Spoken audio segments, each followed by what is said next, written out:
Hey guys, what's going on? This is Blockbird Cryptocurrency coming at you with another video that does not start off with coin market cap. Can you believe that? So today I'm going to be talking about the four cryptocurrencies on Coinbase. Market is still in a bearish trend, so that means it is a great time to buy one of these cryptos. And I think that this video will be good for newbies and veterans alike. So whether you want a safer, more conservative investment in going into the market, or if you're a veteran and you want to look at a core position within your portfolio, I think it would behoove you to consider these four cryptocurrencies, especially considering that this is the primary loading dock for many of us. This is how, or the on-ramp rather, if you will, this is how many of us enter into the market. We start off on Coinbase, we purchase our Ethereum, we purchase our Bitcoin, and then we trade off to other exchanges and get more altcoins. Or we hold our positions in these currencies as either a main position or a smaller position. But nevertheless, if you are entering into the space with fiat, I think it's really important to consider the strengths and weaknesses of each of these currencies. So let's go ahead and start so we can discuss what you're going to be getting into and what you should consider when investing in these currencies. So starting out with Bitcoin, the pros are, of course, the first pro is that it is the first mover in the space. Bitcoin holds that marquee brand name. Oftentimes when you hear senators, various politicians, or people who don't know anything about cryptocurrency, they will use Bitcoin and crypto synonymously. And with it being the first mover, it also is the best store of value during market crashes, especially if we look at the trends of Bitcoin during this current bear market. It has slowly gained more and more dominance and appears to be a hedge against altcoins when the market is crashing.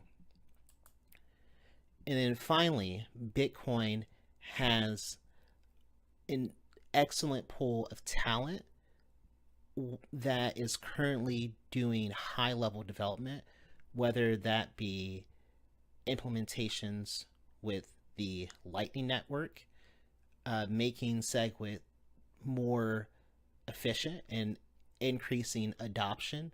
Some of the best minds and are working on Bitcoin constantly.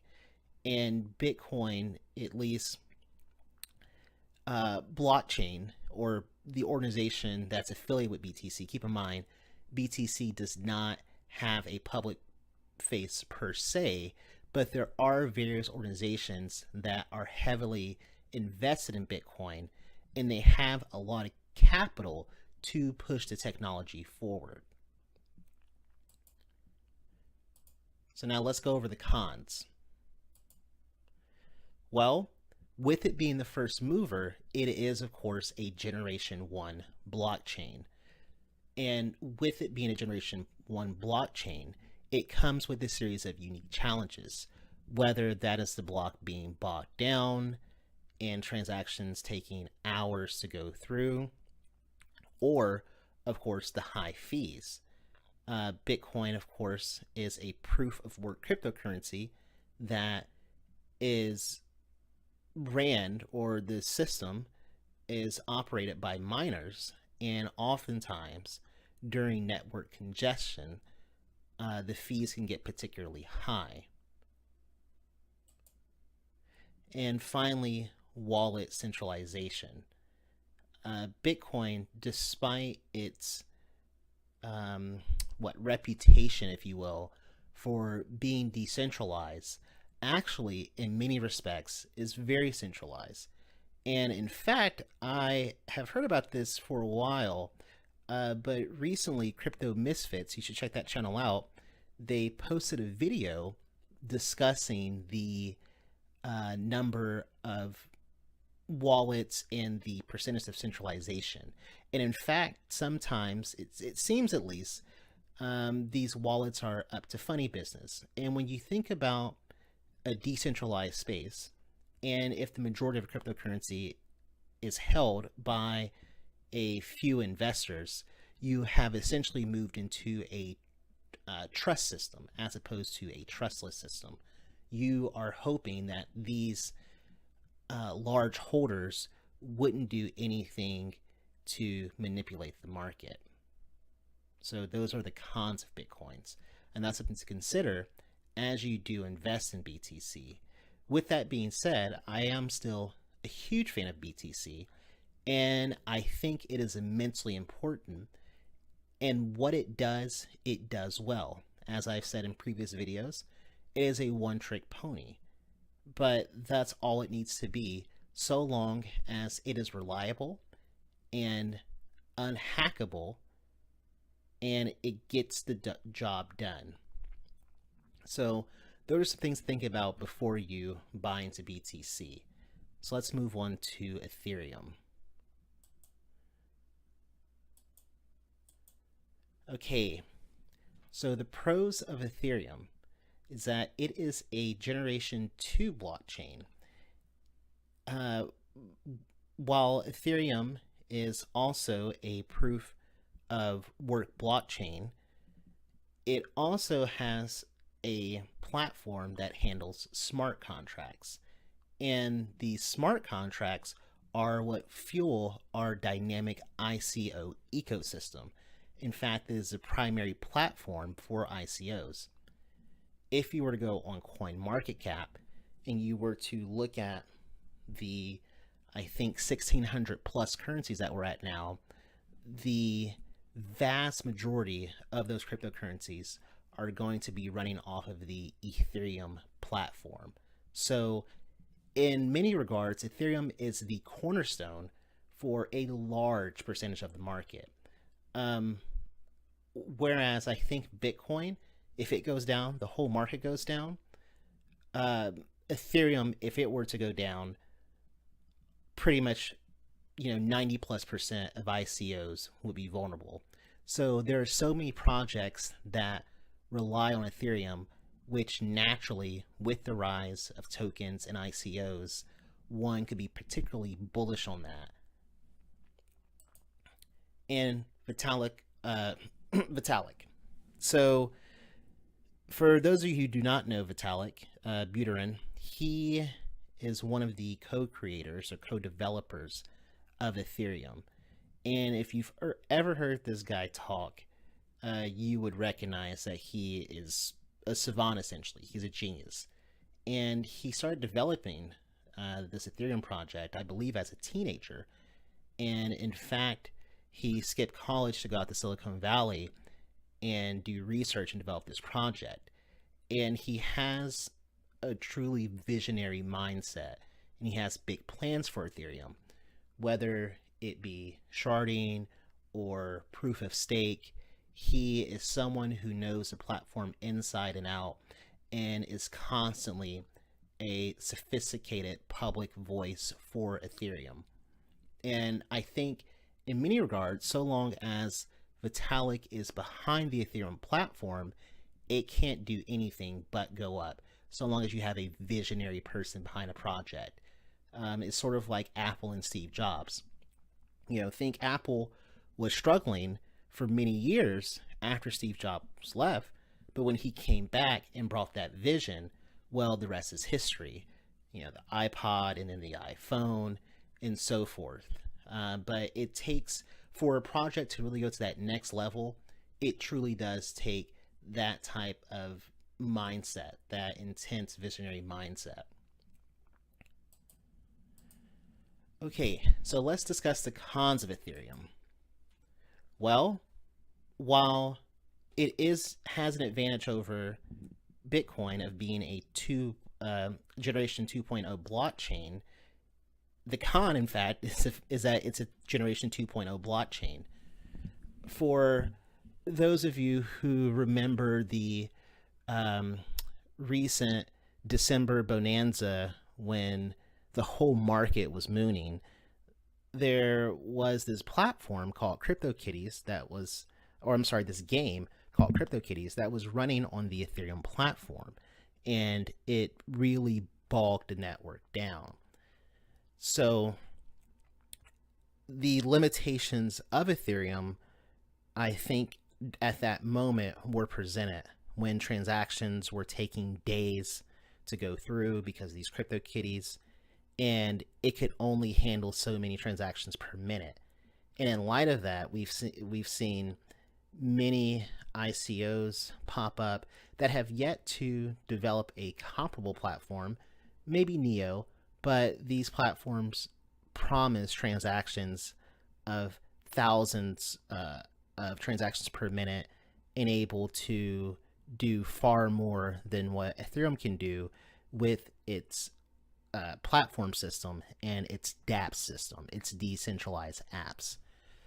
So nipping at Ethereum's heels, of course, are Neo, and then you have Cardano, which has not come out with any projects yet, but it has a lot of academic research behind it, a lot of powerhouses. In fact, a former Ethereum guy is working with Cardano.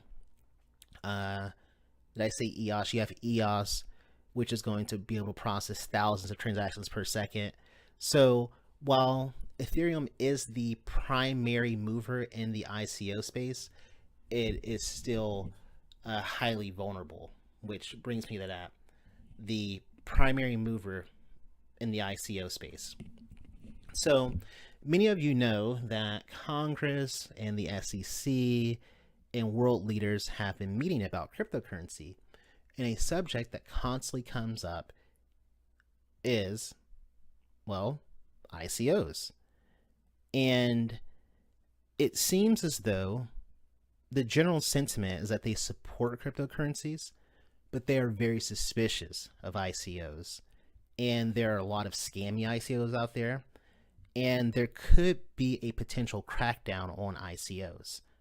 So what does that mean for Ethereum? Well, if there's a crackdown on ICOs, then people are going to start asking themselves, well, what's the point of Ethereum? Do we need Ethereum if there's going to be this huge crackdown on tokens and initial coin offerings? So that's something to consider. That Ethereum is vulnerable because of its affiliation with all of these projects. And while it's not Ethereum's fault, it is open source. You take the code and you develop on top of it. Just by its mere association with a bunch of crappy projects could potentially hurt it in the long run. Okay, and finally, I think this is something that a lot of people don't consider, but you should certainly look into, is Ethereum Classic. For those of you who do not know, recently, I think within the last year and a half or so, there was a hard fork between ETC and ETH. And actually, what we call Ethereum is actually a fork of the ETC cryptocurrency, also known as Ethereum Classic. I'm not going to go into deep detail about what happened, but in summary, there was a major hack and a lot of, well, I won't say the blockchain itself was not hacked, rather a vulnerability within the platform was taken advantage of. So it in itself was not hacked, I'm pretty sure. Well, there were discussions about how to handle this. Choice one was, acknowledge what happened and try to amend the weak points within the Ethereum block system and continue to move forward. The thing with cryptocurrencies, the selling point is that it's immutable, it's amoral. If you send your Ethereum to the wrong address, that's on you. There's no one there to hold your hand. It puts the responsibility on the holder. But of course, the cons to that is that, You know, there's no one there to help you out like the bank. If your card is stolen, you can call the bank and say, hey, someone used my card at Walmart. Could you refund X amount of dollars? And that can be done very easily. Cryptocurrency, you can't do that. Well, unless you do something like a hard fork, which Ethereum did. And many cryptocurrency purists, especially those on the now Ethereum Classic team, thought that was a violation of crypto law, essentially. It completely undermined what cryptocurrency was about. That is to say, immutable, decentralized, and not beholden to the whims of a core team, Vitalik and others. So, Ethereum Classic, it continued to chug along, and, they're doing their thing, and they didn't, fork. Ethereum did. And one could argue because of that, it's very, I'm not going to say centralized, but it's dependent upon the whims of a core team of developers. And many people are not okay with that. So that's something to consider with Ethereum. Okay, Litecoin Pros. It is a generation 1.5 blockchain. Well, this is at least what I call it. It's a modification of course, the Bitcoin blockchain. It's faster, the fees are lower, and it's reliable, and it has great name recognition. And like Bitcoin, it does what it does very well, but just a little faster. So as I said, with it being a generation 1.5 blockchain, is that the transactions are very cheap. I think less than sometimes, I think like 2 cents on average. It's really fast, comparatively speaking. In comparison to Bitcoin, transactions will take a couple of minutes when transferring from an exchange to a wallet, versus it can be quite a while for Bitcoin. It varies depending on how congested the network is. And finally, Charlie Lee, who developed Litecoin, has been essentially, you could call, an ambassador for the project. And he is Litecoin's biggest cheerleader. And he's constantly out there, giving good press to the project. He works a lot with teams, whether it be LitePay. He engages his followers on Twitter. Just overall, a pretty cool personality within the Litecoin community. Let's get into the cons. So, with that being said, Litecoin, of course, as I'm sure many of you already know, it is called or Charlie Lee calls Litecoin the silver to Bitcoin's gold. And, some could say this is a positive, especially if you're bullish on Bitcoin like I am. I'm very bullish on Bitcoin. So one would think as Bitcoin rises, well, Litecoin will rise. Kind of the same way, if you know anything about precious metals, as gold goes up, so too does silver. So they're kind of attached at the hip in many respects. But what happens if Bitcoin goes down? What happens if it begins to lose relevance in comparison to some of these newer projects?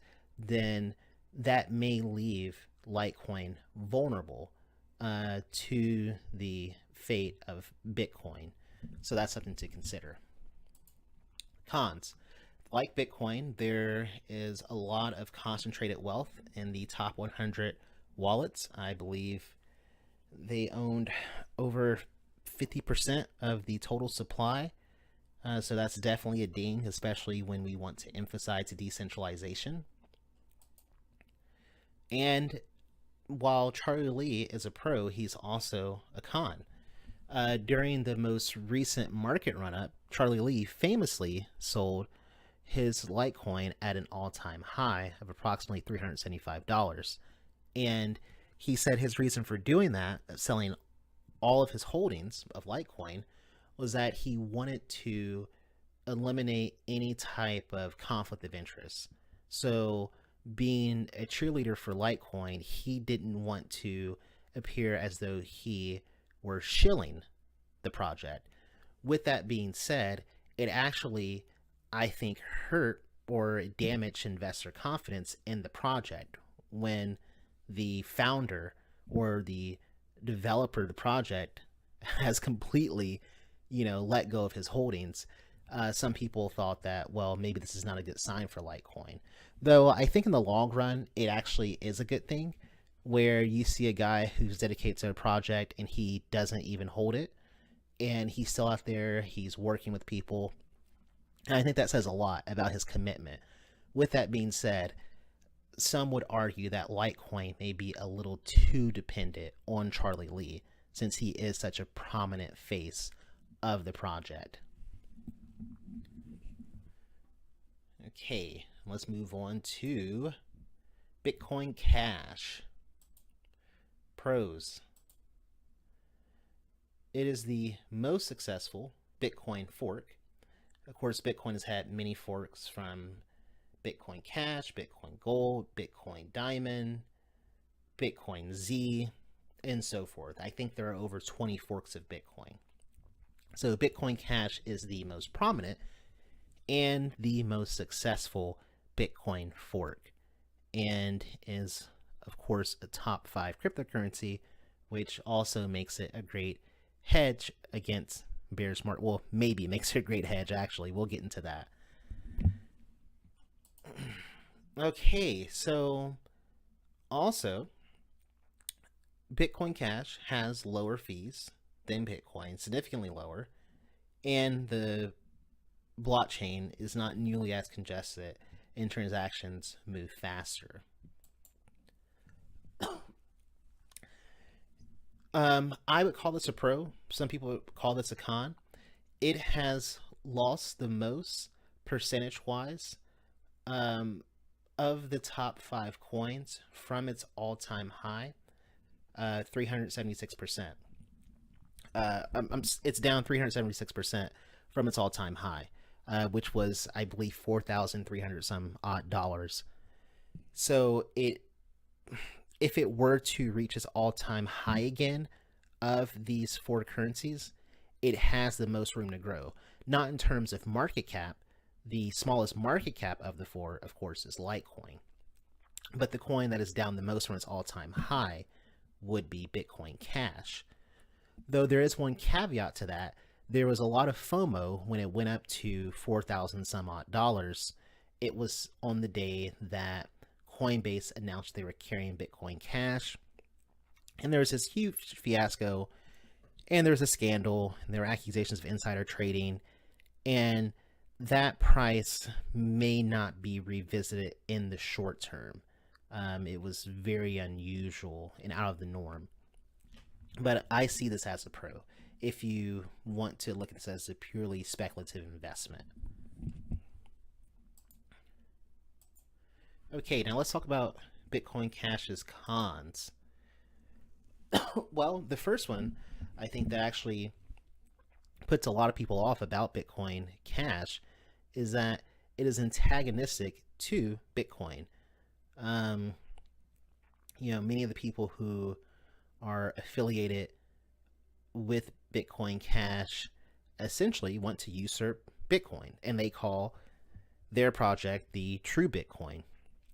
So I think when you do hop into Bitcoin Cash, you have to kind of be prepared to make some enemies in the cryptocurrency space.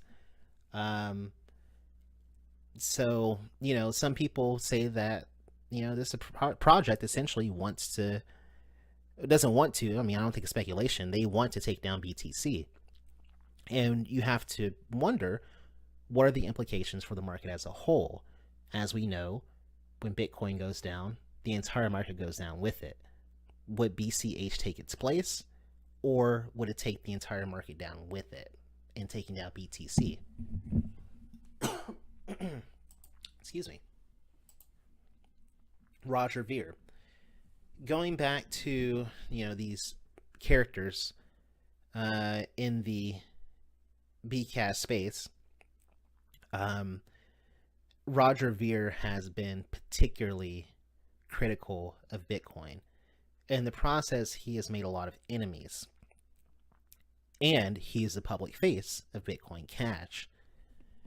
Additionally, a lot of people question, his background. He is, of course, cryptocurrency OG. He's been in the space for many years, and he, of course, was famously called Bitcoin Jesus. But some people consider him sketchy. He's been in prison. He can be rude in interviews, and a lot of people don't think that this is a good look for Bitcoin Cash. And use case.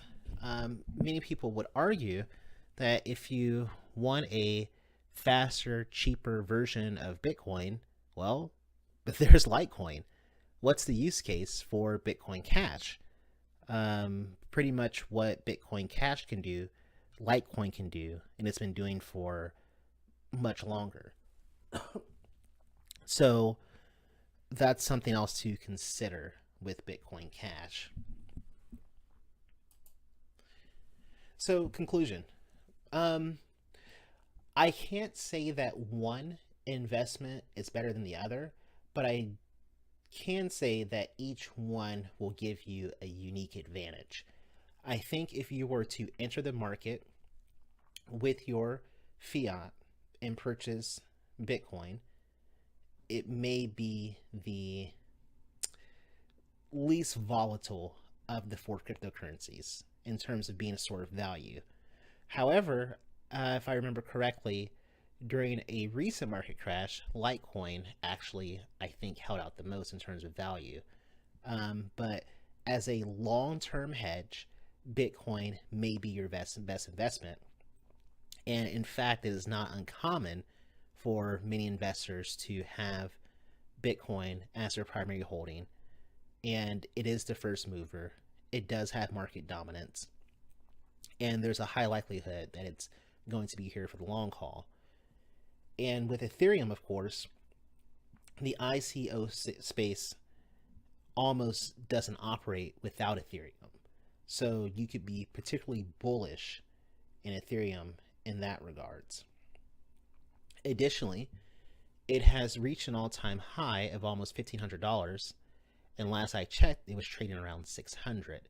So there's a lot of room for growth in the near future, and certainly in the long term with Ethereum.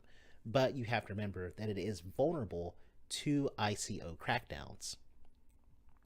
Litecoin, like Bitcoin, is also, I think, a really great store of value. And it also was a hedge against this most recent bear market. So that's something to keep in mind.